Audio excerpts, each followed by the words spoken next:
BMW just released the G87 M2, and in today's video, we're going to be going over it with my beautiful F87 M2 in the background. We're going to start off with the front end, then we're going to move on to the sides of the car, and then we're going to move on to the back of the car, which is a little bit disappointing or interesting, depending what you want to say. After that, we're going to move on to some of the really cool features of the G87 M2, but first, even with me being a BMW guy and absolutely loving BMW, I don't really like this at all. And we're gonna go into why, and I'm sure you'll probably share the same opinion because it seems like a lot of people are saying this already. It doesn't look that good. So if we go over to my M2, we can see that we have the iconic BMW kidney grills, and they look amazing. On here, it looks like we have two weirdly shaped rectangles in the front of the car. And I mean, even the M3 and M4 grills, those took some time to get used to, and I don't mind them now. I don't know if I love them, but I don't mind them.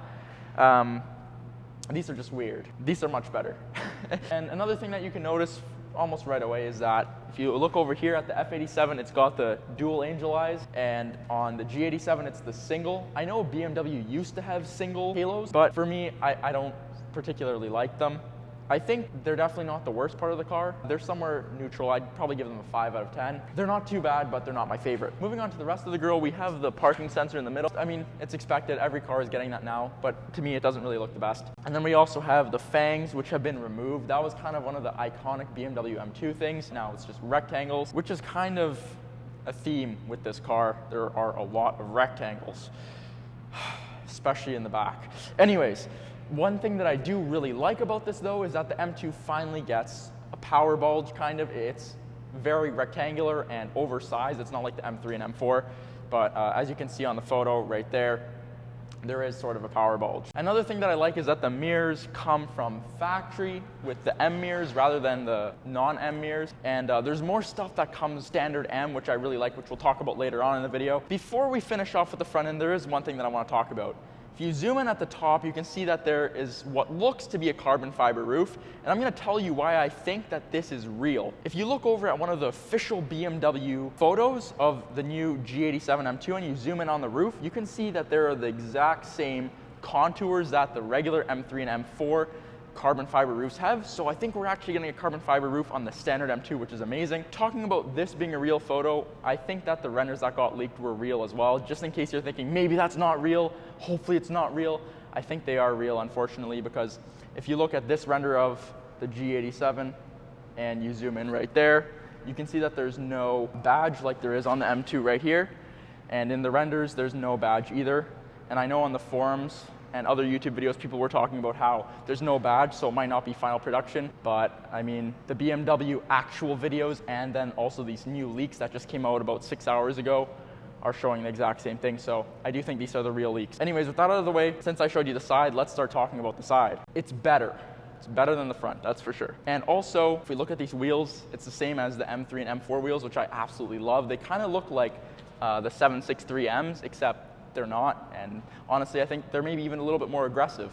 I really like the wheels on here. We have the red brakes as well. It seems like they are a 6-piston variant. I could be wrong, but it looks like we've got 6-piston red brakes up on the front. We've got the hidden door handles, which the M240i has. They look pretty good, honestly. Can't really hate on those. And also, overall, I like the color of this. I don't know the name of it, but it is pretty cool. Let's go over here to talk about this whole situation with the fender. It seems like there's a ridge right here. I don't know how that's gonna look in person. It might look better in person.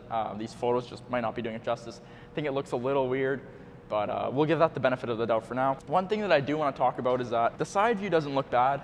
The rear arches are wide on the G87, just like they are on the F87, but there are two things that I wanna talk about. First, the door almost looks like indented. I don't know if you noticed that because of that sharp line at the front and then the other sharp lines in the back. But what I do like is that the side skirt's a little bit extended out. And now let's talk about the second thing. If you look at the F87, these body lines look aggressive. This looks like a sports car, an aggressive looking sports car, a good looking sports car, right?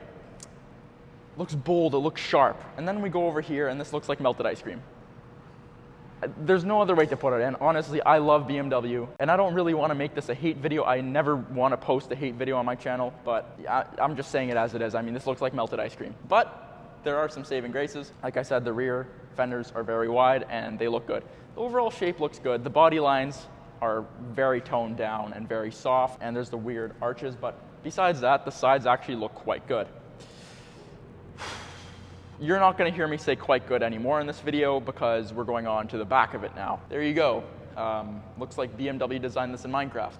Definitely not the best looking. The rear lights, I don't know if I like them or if I don't like them. I feel like that's kind of like the M3, M4 grille for me. The rear lights are the same as the M240i lights, and they're cool, but they're not my favorites. I do like the LCI taillights on the BMW F87 M2 better, but that's just me. As you can see, the styling cues definitely sort of stayed with the M2. They have the reflectors here, and then they also have this like widened area. I do have carbon fiber extensions. I'm not really sure what they're called right here, so it widens it even more, but this is a little bit wider, even from stock. You can see there's body lines right here and here, and on here there are definitely body lines. They're much more aggressive and they look square. There's this weird angular thing at the bottom of the bumper. I don't really like it. It's weird. The back is very aggressive, very sharp, but the rest of the car is soft. Before we move on to more of the car, I just want to talk about these lights. As you may notice, these aren't the LCI lights. These are the GTS tail lights. And I did an install video on those quite recently, which you can watch on the screen, either on the left or right side, I'm not sure. Anyways, let's move on to the spoiler, which I actually like, but unfortunately right under it, there's a weird body line. It's sort of like a crease. I'll show you on my car. This is coming out, but on the G87, it looks like it's indented here, and then the spoiler's there. I don't know, if I zoom in, you can probably see that too, and I don't know, it looks a little weird to me. The rest of the trunk underneath of the BMW Roundel, I actually like quite a lot. I think it looks very good. And the spoiler itself, like I said, looks very good. Moving down to the diffuser, I think that's a little weird. It suits the M3s and M4s better, let's just say that. It looks like we get the same quad exhaust as the M3 and M4s as well. The shark fin looks weird too. Seems like a recurring theme with the car, a little bit rectangular. Here it's very sleek and it just looks good overall, right? One more thing that you notice without the windows having any tint in the back is that you can see the outline of carbon buckets, which I think is amazing because, as I was saying earlier on in the video, the G87 M2, the base one, gets actual M stuff. This is a base 2018 LCI, and it didn't get M mirrors, it didn't get M seats. I have CS seats in there, but it didn't come with them. And even though the M2 was the entry-level M, and still is with the G87, I wish it came with, for example, the M mirrors and stuff like that. So I'm very happy to see that the G87 is coming with this. And just to throw some positivity in here, this car is probably going to drive really well. The manual is going to be lots of fun. The torque converter will probably be really good as well. I have the 8-speed torque converter in my X5M, and that's a great transmission. Of course, I prefer the 7-speed DCT or the manual, but you know, I'm sure this car is going to drive amazingly, and with those buckets, you're going to feel amazing on the road. There is one thing that's going to take back from that, though, at least in my opinion. I know a lot of people will like it, and that's the huge rectangular screen. For a driver's focused car like the M2, I think it should have gauges. Even if it's like the M8 digital display, I think that looks amazing. But a whole screen in a driver-focused car, I'm not really feeling it, but I know a lot of people will, so that's an unpopular opinion. Anyways, with that being said, even though I don't really like the looks of this car, I'm sure it's gonna be a great car, and I'm still very excited to go to a dealership and look at it once it's released. Will I like how it looks better in person? Most likely, honestly, but will I ever like how it looks? I'm not sure. Honestly, I think BMW makes great cars. I mean, look at this. The M2 is absolutely beautiful. And with that being said, since I like BMW so much, I make a whole lot of videos on BMWs. And if you'd like to watch more of them, like my GTS taillight video, which you can watch here, or what makes the N55 in this car so special, or some other videos down there, please do feel free to watch those. And I hope you enjoyed this video, and I hope you have an amazing rest of your week.